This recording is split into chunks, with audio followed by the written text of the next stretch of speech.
Hello, hello, and welcome back to the Heal with Grace podcast. Today, I'm diving into something a little vulnerable because I'm kind of going against something I've used before, and I don't like to be wrong about things as a recovering perfectionist and the need to be right. But that's how we grow, right? So, let me get myself situated here. So, I've been doing a lot of processing and like on my own deep personal level as things have been coming up, and I feel like I've kind of been hitting some new levels of healing. And it's making me reflect back on what I have shared and what I've done previously. Not that what I think what I did was wrong, not at all. Everything has been exactly what I needed to do because it's led me to my journey, led me to here.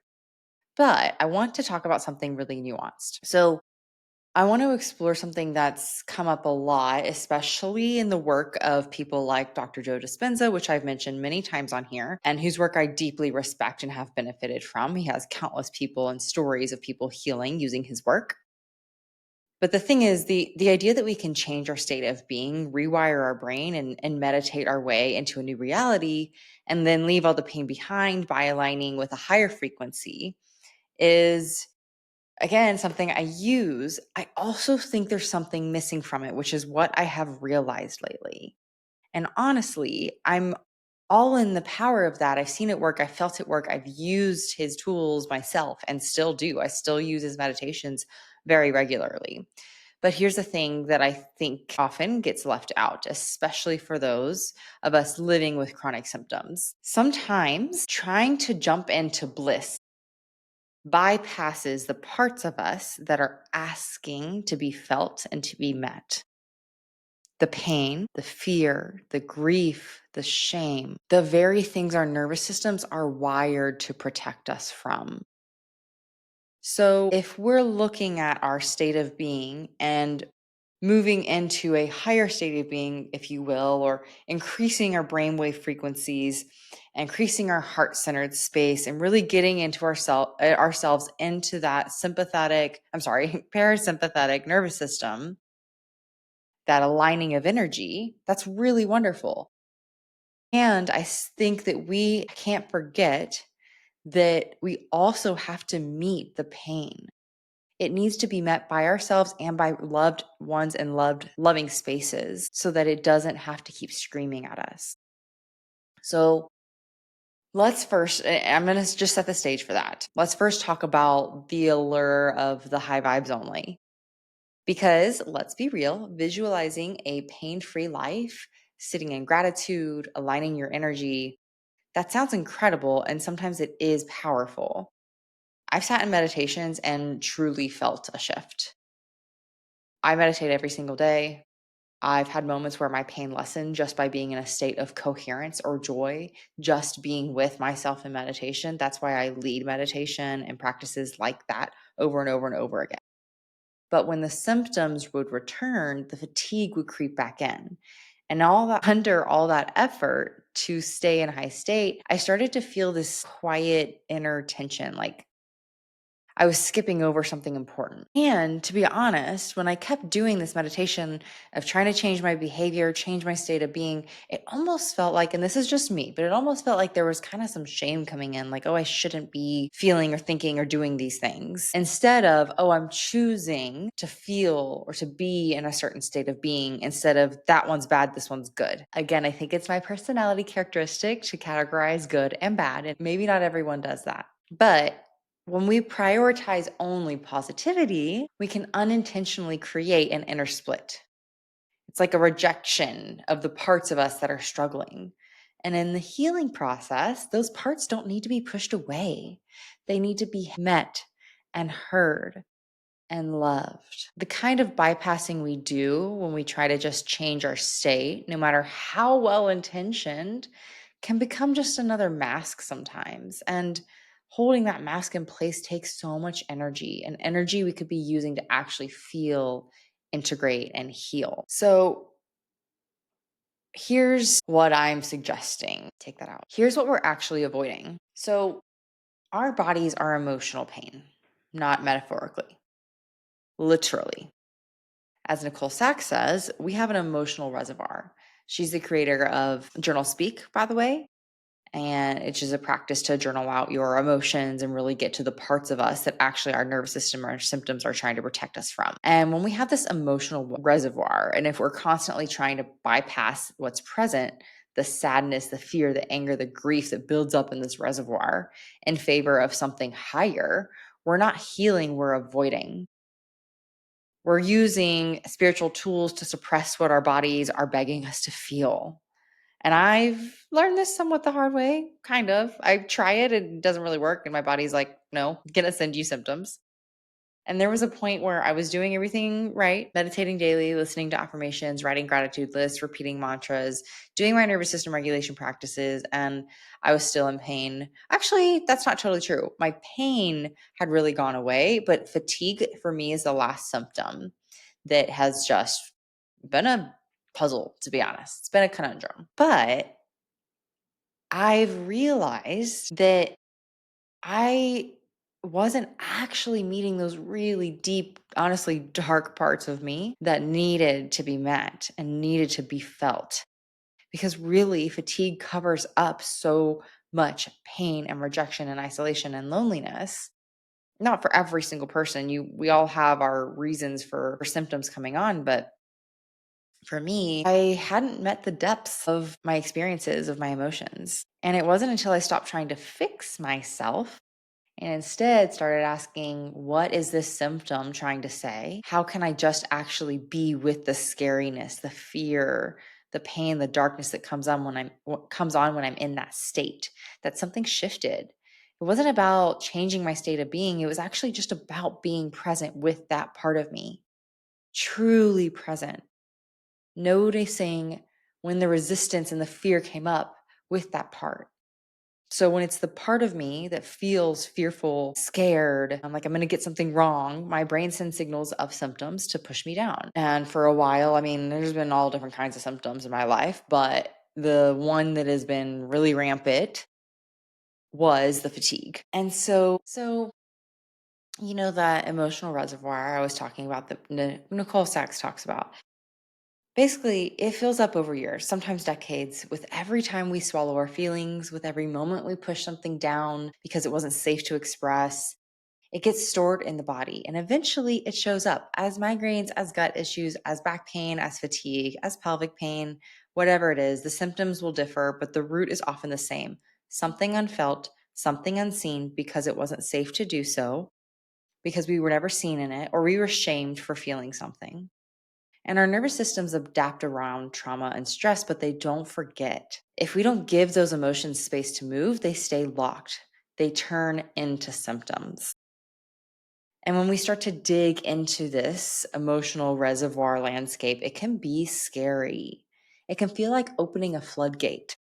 But that flood isn't here to destroy us. It's here to cleanse us, to finally let go of what we've been holding on to. And really, not even just let go, but fully integrate the experience. And what I mean by that is that when I say integrate, what I mean is those experiences, the feeling of loneliness when you were a kid, the darkness of depression that you were never met in, the shame that you experienced because you had depression or because you had panic attacks, because you were anxious, because you felt too much, all of that has been shunned essentially.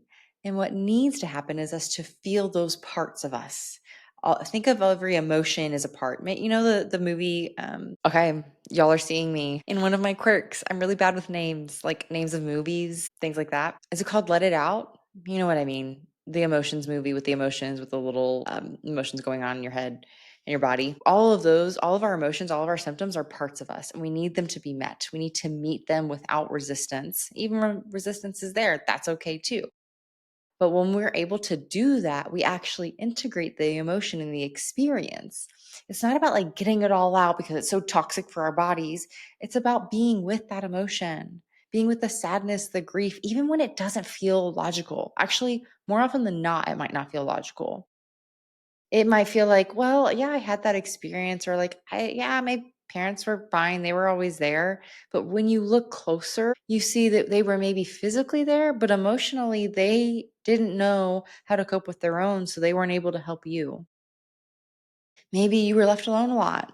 And again, maybe it wasn't a big deal in your head, but you then were never taught how to manage your own self, your own emotions.